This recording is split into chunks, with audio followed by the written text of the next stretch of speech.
right. You're from LA. Yes, born and You raised. start as a celebrity stylist, Yes, celebrity fashion stylist. right? And Mm-hmm. then from there, your daughter has an unfortunate event where she starts to lose her hair. Yes. So I had a baby, and she had eczema. She was like 5 weeks old.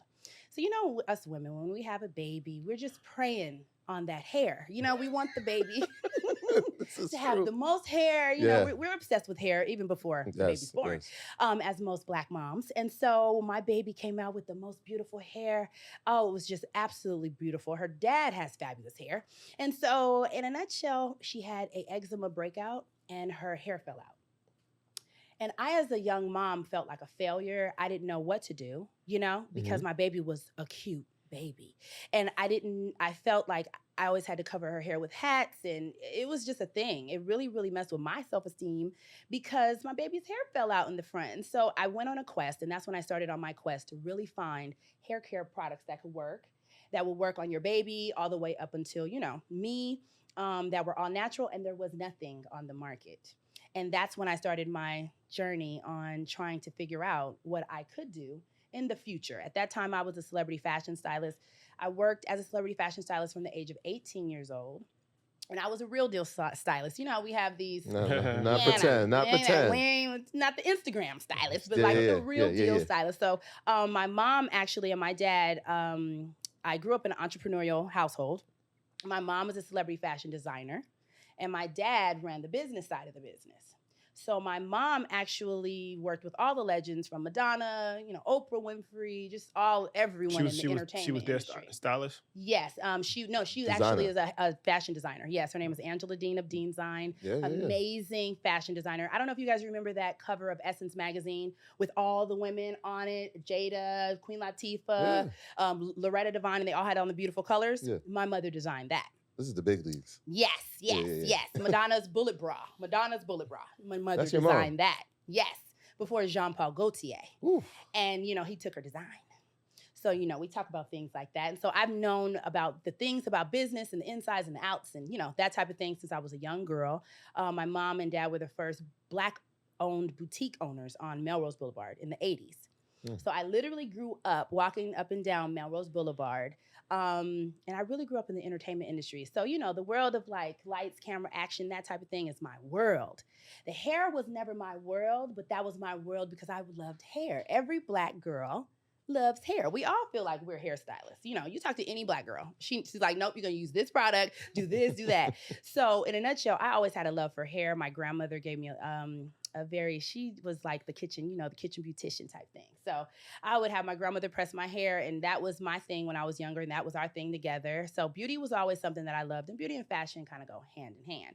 But it's just very weird, and I have a lot of haters in my styling world because they're like, how's she going beauty and do that? Like, how did she do that? She's from our world. But I feel like beauty and fashion all kind of go hand in hand. But yes, back to your question. Born and raised in California, Los Angeles, California, Hollywood, West Hollywood, Beverly Hills. That was my spot. I went to Hamilton High School with all the stars. We all grew up together, from Omari, Ty Dolla $ign, Nipsey Hussle. I actually was Nipsey's first stylist. I did Hustle in the House music video. Okay. Yes. I was the one that did like his first marathon. It first started, with the Crenshaw t-shirts. Yeah. And so we did, he came to me and was like, I want you to do me a t-shirt and put a 6-0. Just 6-0. And oh my God, we went and got that custom t-shirt done, and it was just like history from there. But yes, I was his first stylist. I did all of the first music videos, first photo shoots, and all of that. Me and him was very, very, very, very close. Very, very close. This is interesting. So when you're starting out as a stylist, because this isn't easy at 18, are you leveraging the relationships that you saw growing up from your mom, or are you creating your own relationships? Good question. I'm so glad you asked that. Because, everybody says, oh, well, her mom. Right. So, yeah, of course, my mom and dad, they put me on, of course, like any parents would, right? But I really went into the industry. They got me with my first styling agency, the Crystal Wright Agency. She was the Black agent back in the day and gave me an opportunity. There was a lot of big-time agencies back in the day that wouldn't give Black girls, the opportunity to be a stylist on their roster. But she gave me an opportunity because she did know my mom and knew me from being young. But I killed it after that. She gave me the opportunity, and then I went into the world of of just styling and really building my own name for myself. I did work with my mom, definitely, and helping her and, styling her stuff.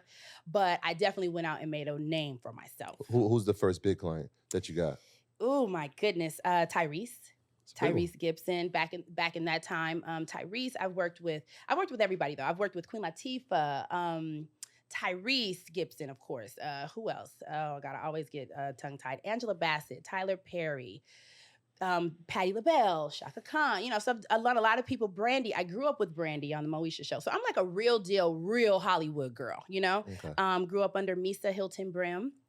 Misa Hilton, I love you, Misa. Shout out to Mount I'm Vernon. gonna send this to you, Misa. Shout out to 914. Yes. Misa was my mentor. When I met Misa, she worked with my mom when I was younger. I met Misa at 12 years old. When I saw Misa for the first time, I was like, oh my God, I just want to grow up and be like her. Like she was just my everything. Misa is the bomb. So yeah, I really was under like a lot of big ones, so I really. So how do stylists make money? Because that's a good question. Is it like retainer? Somebody, all right, so you work with Tyrese, right? Yep. And he pays you $2,000 a month, or does the record label pay you, or does he pay you like, I just need an outfit for this, so I'm gonna pay you just for this? Right. How does that work? So that basically is a little bit of all of what you're saying. But it depends on if you're a freelance stylist or if you work under an agency. So if you work under an agency, everything should go under your agency. And so your agency will either give you a retainer if that's something that you work out, or you work per job. A lot of times the production will pay for the job, so whatever they're working for, it's not a lot of times the celebrity. So if they're with a record company, if they do like a photo shoot or they do something, it's normally whoever is putting on that shoot that's paying for it. But then a lot of times, nowadays with social media, the celebrities are paying for a lot themselves because they want to, just be fly in their regular life. But I retired from styling 5 years ago, and I'm so thankful that I did, because I feel like now with social media, are they really getting paid? I mean, the top ones are when you're working for stars and, you're working for different things. But a lot of people, and everybody wants a favor now. They want something for a post, or, it's like, come on, we got to make some money out here. So I really dipped at the right time. But during my entire career, from 18 years old, I worked under really big stylists as well, and I really learned the ropes. Stacey Young, Timothy Snell. I worked under really, really big stylists at the time, Susan Moses. And from there, they really taught me, at a certain age, they were just like, I don't want to do this anymore. So when I went in at 18, I said, by the time I'm 30, I know I'm going to probably be over this, and I need something else that I need to go into, like a business. So what is that going to be? So I was continuously thinking of what I wanted to do. And everybody does fashion, and then you have Fashion Nova, and then you have all these other fashion brands and all that. So I was like, you know what? Fashion is not what I want to do. And I, of course, saw the craze of lace front wigs on our women. Lord. And I'm not hating on the lace front wigs. I'm not hating on lace fronts. Epidemic. I'm just not a fan of lace fronts. I'm not a fan either. I'm not personally. Exactly. Because, this is the thing. We need to understand that these stylists are out here doing things that are really not cool. A lace front wig is something that was created for the Hollywood world, for a movie, for a Black woman to have consistency and continuity with her hair. That's what it was for.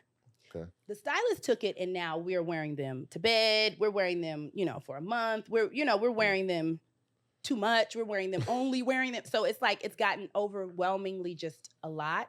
And a lot of the women don't know what they're doing. So a lot of women have no edges, or their hair is totally bald, or they're just continuously covering. And we have it's like an epidemic at this point with our women. And no one's really talking about it because everyone's very embarrassed about it. A lot of the women, they just cover and go. Yeah. And so my whole motto with Hollywood Hair Bar is, why cover the problem when you can fix it? Because you can fix it. A lot of women are told that they cannot. And so with the right products and the right ingredients and the right things, you can grow your hair. And so that's basically what I've done. And we have helped over 1 million women at this point.